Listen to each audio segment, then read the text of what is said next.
पास कौन सी ऐसी चीज है जो डिस्कस करेंगे वहां जाकर? ये एलओसी होगी हमारे ना, यहाँ कोई बंदा ग्रूमिंग गैंग इशू में नहीं होगा ना, मिलता। और तो कुछ नहीं है आपके पास।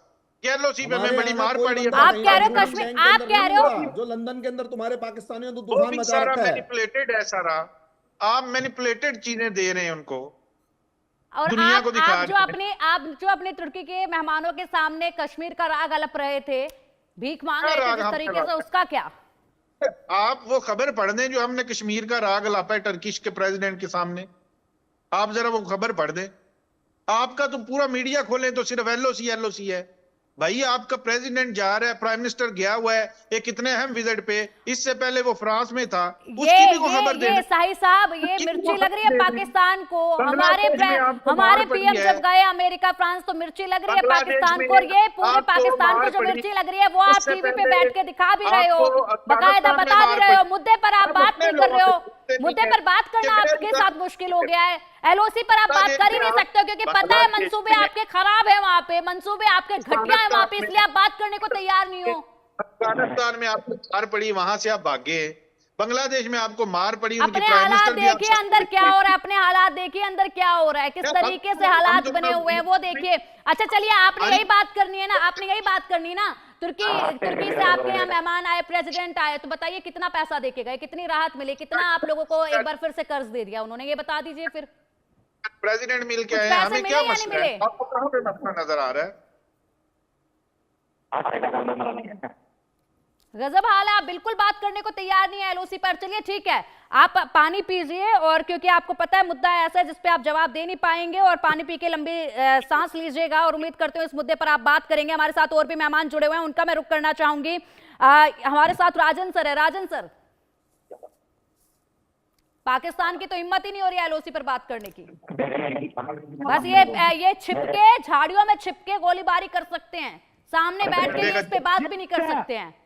हमारी तरफ कोई नहीं थी, इनकी तरफ कारगिल के टाइम भी कोई खबर नहीं थी। कारगिल का भी इनको 3 साल बाद जब हुआ तब इनके यहाँ खबर आई है। इनके आम जनता को तो बेवकूफ बनाया जाता है, इनको तो खबर ही नहीं होती क्या हो रहा है।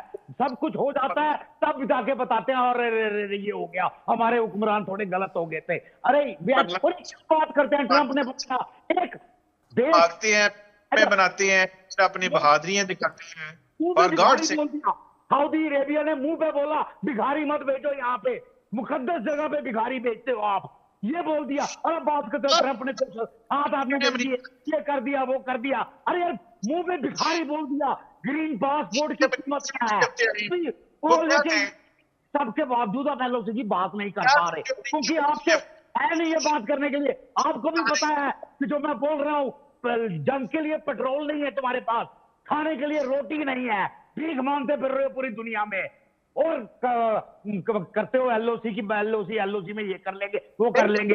आसिम मुनीर बोल रहे हैं तो आपके पास रोटी है, रोटी पाकिस्तान के हिंदुस्तान के अमेरिका, हमारे तरफ तो कोई नहीं आया, वो तो आपकी तरफ आए हैं। आपके पास रोटी है तो साहब इनको संभाले ना, क्यों दर बदर की ठोकरें खा रहे हैं? उनकी स्टोरी रोटी देंगे, तुम खिलाओ, खड़े हो जाते हैं। वो उधार पैसे लेके मैक्सिको से वो जाके टापते हैं। राजन सर एक सेकंड, राजन सर, साई साहब आपसे एक सवाल, साई साहब एक सवाल, आसिम मुनीर कौन है जानते हैं क्या आप इन्हें? क्योंकि शायद आप पीएम मोदी को ही जानते हैं, आसिम मुनीर कौन है इनको जानते हैं क्या? मोदी को अमेरिका ने बैन किया था 2016 तक, ये वही पीएम होती है ना? आसिम मुनीर को जानते हैं क्या आप? वही पीएम मोदी है। अमेरिका ने मोदी जी को रेड कारपेट बिछा के हाथ जोड़ के बुलाया था कि आओ जी दामाद जी आ जाओ। अब मैं बहुत गलत शब्द इस्तेमाल नहीं करना चाहता, उसी अमेरिका ने मोदी जी का उसी तरीके से स्वागत किया था। तुम्हारे प्रधानमंत्री की सलवार उतरवाई थी, याद करो। अगर हमारे प्रधानमंत्री के बारे में बोलोगे तो अभी पोल खोलना शुरू करूंगा ना, सब कुछ निकल जाएगा फिर। नहीं बोला जा सकता, आपको मार पड़ती हर इशू पे, हर जगह से। अफगानिस्तान में आपको मार पड़ी या भागे, बांग्लादेश में आपको मार पड़ी या भागे, अमेरिका ने आपको बुलाया 207 इमिग्रेंट्स आपके हाथ में दे के, तो आप कहते हैं बात ही ना करें। एलओसी आपने खोला होता है रोज, हर रोज। क्या हुआ अमेरिका में पीएम मोदी का जो स्वागत हुआ वो देखा है क्या? वो तो आपने देखा नहीं होगा, लेकिन जिस तरीके से यहाँ पे पाकिस्तान भीख मांगने के लिए झुका रहता है दूसरे देशों के सामने, वो भी आपको नजर नहीं आता होगा। उसको मेहमान नवाजी आप बोलते होंगे। पीएम मोदी का स्वागत एक बार देखिएगा टीवी चलाकर, और एलओसी पर बात करने की आपकी हिमाकत नहीं हो रही है। मुद्दा एलओसी का है, चर्चा एलओसी पर हो रही है, उसमें आपकी हिम्मत नहीं हो रही है। देखा था, आप लोगों को भूल जाते हैं। आपको सिर्फ हर चीज में पाकिस्तान नजर आना चाहिए। वो फ्रेंच प्रेसिडेंट को भी हमारे प्राइम मिनिस्टर ने फोन कर रखा था मोदी से हाथ ना मिलाना। वो भी आसम मुनीर ने उसको कहा था कि इससे हाथ ना मिलाना।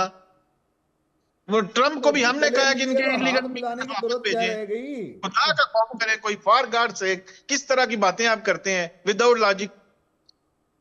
बांग्लादेश में हैरानी हो रही है जो ये वीडियोस निकल के पाकिस्तान से आते हैं ना, कि पाकिस्तान की जनता भी ऐसी है। जिस तरीके से पाकिस्तान का हाल हो रहा है वो बिल्कुल आप बाकायदा यहाँ पर टीवी पे बैठ के दिखा रहे हैं। साई साहब बिल्कुल दिखा रहे हैं। आप जिस विषय पर चर्चा करने बैठे वो विषय ही नहीं आपको पता है, उसके बारे में आप बात ही नहीं करना चाहते हैं, फिर भी चर्चा में शामिल हो गए हैं अपनी एक बात, क्योंकि आपकी नॉलेज सिर्फ उतनी है। एक लाइन आपने हेडलाइन में पढ़ ली है सुबह सुबह पत्रकार होते हुए, उसी पर अब आपको बोलना है। बार बार एक ही लाइन आप बोले जा रहे हैं, इससे आगे आपको बढ़ना नहीं है। आप पहले जाके एलओसी पर आपके पाकिस्तानी लोग किस तरीके से पाकिस्तानी सेना आतंकवादी को जिस तरीके से जाके पढ़िए वो। हमारे पास नॉलेज नहीं है तो आपको हमारी क्यों जरूरत पड़ती है?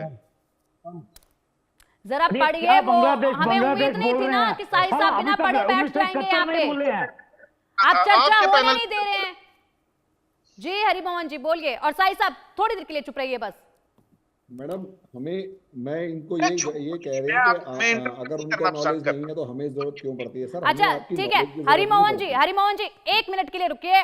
ग्राउंड जीरो से हमारे सहयोगी लगातार जुड़े हुए हैं आशिक मीर जी, जो कि बिल्कुल वहां पर ग्राउंड जीरो की रिपोर्टिंग करते हैं। और मैं चाहूंगी कि यहाँ पर आशिक मीर बताएं साहिब साहब को कि ग्राउंड जीरो पर फिलहाल सिचुएशन कैसी है, एलओसी के उस पार से किस तरीके से गोलीबारी की जा रही है। आशिक और साहिब साहब मैं आपसे कहूंगी थोड़ी देर के लिए चुप रहिएगा और सुनिएगा, क्योंकि आप पत्रकार हैं पाकिस्तान के, आपको नहीं पता है एलओसी पर क्या हो रहा है, सीज फायर का उल्लंघन किया जा रहा है, तो हमारे पत्रकार से सुनिए आप। आशिक बताइए।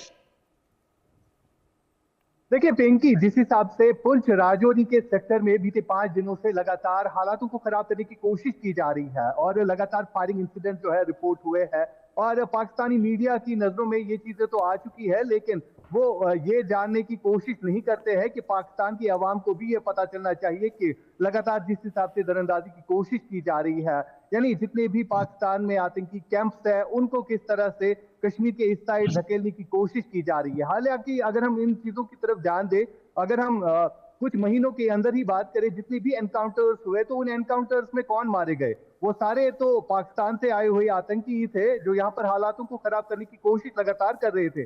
अगर हम गगनगीर के इंसिडेंट की बात करें, जहां पर एक टनल के प्रोजेक्ट पर काम चल रहा था और उस टनल के प्रोजेक्ट पर हमला करने वाले लोग कौन थे? वो तो पाकिस्तान से आए हुए आतंकी ही थे जो यहाँ पर लगातार हालातों को खराब करने की कोशिश करने में लगे हुए थे। 2019 के बाद जिस डेवलपमेंट का दौर जम्मू कश्मीर ने देखा है, उसको चलते हुए अब पाकिस्तान को ये चीज हजम नहीं हो रही है। पाकिस्तान में रह रहे जो आतंकी है उनको ये चीज जो है कहीं ना कहीं हजम नहीं हो रही है। वो चाहते हैं कि जम्मू कश्मीर के हालात जो है वो बद से बदतर हो जाए, लेकिन भारतीय सेना इस चीज का मुंह तोड़ जवाब दे रही है और यहाँ की सरकार जो है लगातार इस पर प्रयास भी कर रही है कि किस तरह से आतंकवाद को यहाँ पर जीरो आतंकवाद को रखना है। और जो डेवलपमेंट का दौर यहाँ पर देखा गया है, यहाँ पर नए नए हाईवेज बन रहे हैं, फ्लाईओवर्स बन रहे हैं, और जो तबाही यहाँ पर पाकिस्तान से हुए आतंकियों ने मचाई हुई थी उसको किस तरह से कंट्रोल किया जा सके। फिलहाल जो डेवलपमेंट का दौर जम्मू कश्मीर में चल रहा है उससे साफ तौर पर ये पता चल रहा है कि पाकिस्तान की सरकार को नहीं हो रही है।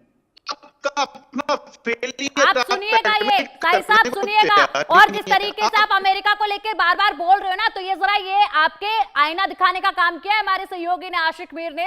ये आपको आईना दिखाया कि देखिए ये हकीकत ग्राउंड जीरो की रिपोर्ट वो आपको बता रहे हैं, जो आपके यहाँ पर नहीं पता चल पा रही है आप लोगों को, तो हम बताने का काम कर रहे हैं, क्योंकि आप लोगों के हालात इतने। और आप बात कर रहे हैं अमेरिका को लेकर, तो मैं आपको बता दूं आपके यहाँ पे कोई भी मेहमान आता है ना, उसके सामने कश्मीर को लेकर भीख मांगने लगते हो। कई मेहमान आपके यहाँ पर ऐसे आए जो कहते हैं जनाब जनाब हमारे सामने कश्मीर का राग मत लपिए, अब बहुत हो चुका है। कश्मीर जिसका है उसके पास चला गया है। शर्म करो थोड़ी सी, कश्मीर का राग अलपते रहते हो, भीख मांगते रहते हो हर किसी से, और बात कर रहे हो अमेरिका में प्रधानमंत्री मोदी की। वहां तक उस लायक तो बनिए पहले। और अब आपको ये तस्वीर दिखा दिया, मुझे पक्का पता है कि अब भी आप इसको स्वीकार नहीं करेंगे। खैर छोड़िए। राजन सर, जिस तरीके से लगातार यहाँ पर ये हालात बन रहे हैं, ऐसे में आसिम मुनीर की क्या मंशा नजर आ रही है? क्या चाहते हैं आसिम मुनीर? अभी थोड़ा सा राजन जी आपकी आवाज नहीं आ पा रही है।